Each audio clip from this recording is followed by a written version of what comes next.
शाजिया बीबी आपसे पहले जानता हूँ क्योंकि इसमें सूबे की हुकूमत का भी इशू आ जाता है।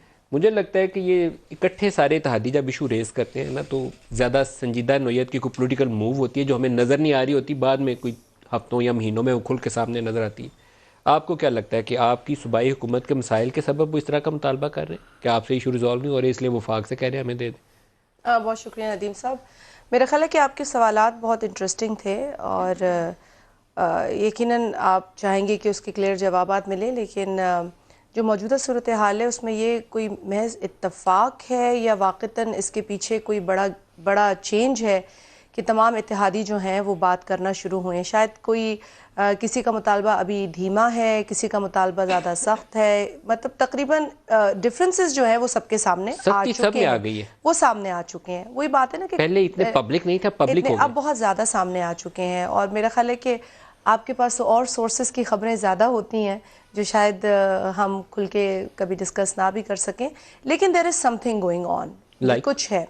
कुछ क्या आई है, मैं कांट यही से अब समझने देखें की ना, कोशिश कर रहा अब ये बार्गेनिंग का तरीका है या पॉलिटिकल चेंज की तरफ जा रहे हैं। वी हैव टू सी कि क्या होना है।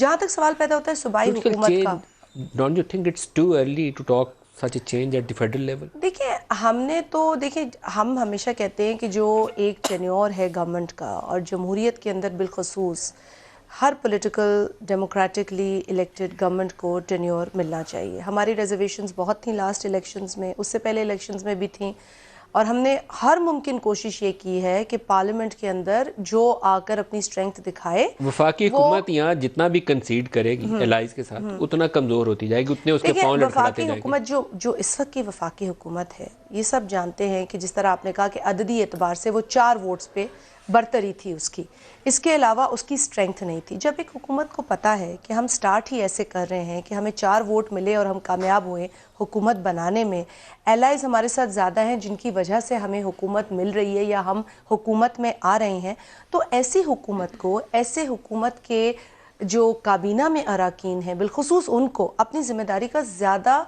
इदराक और एहसास होना चाहिए। लेकिन देखा यह गया है कि जितना अरसा गुजरा है संजीदगी का मुजाहरा नहीं किया गया। चैलेंजेस अपनी जगह है, लेकिन उसको आप कैसे डील करते हैं।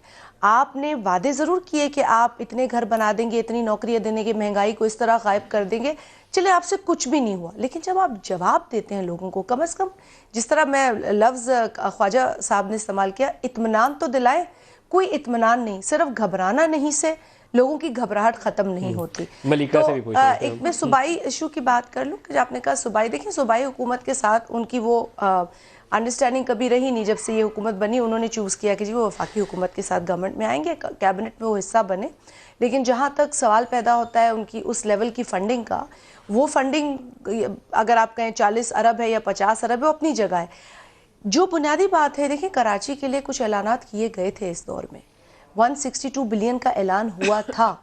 मैं MQM को इस बात में ज़रूर कहूँगी कि अच्छी बात है आप उनको याद दिलाएं, क्योंकि हम भी याद दिलाते हैं कि कराची के ऐलानात जो हैं उनको पूरा किया जाए।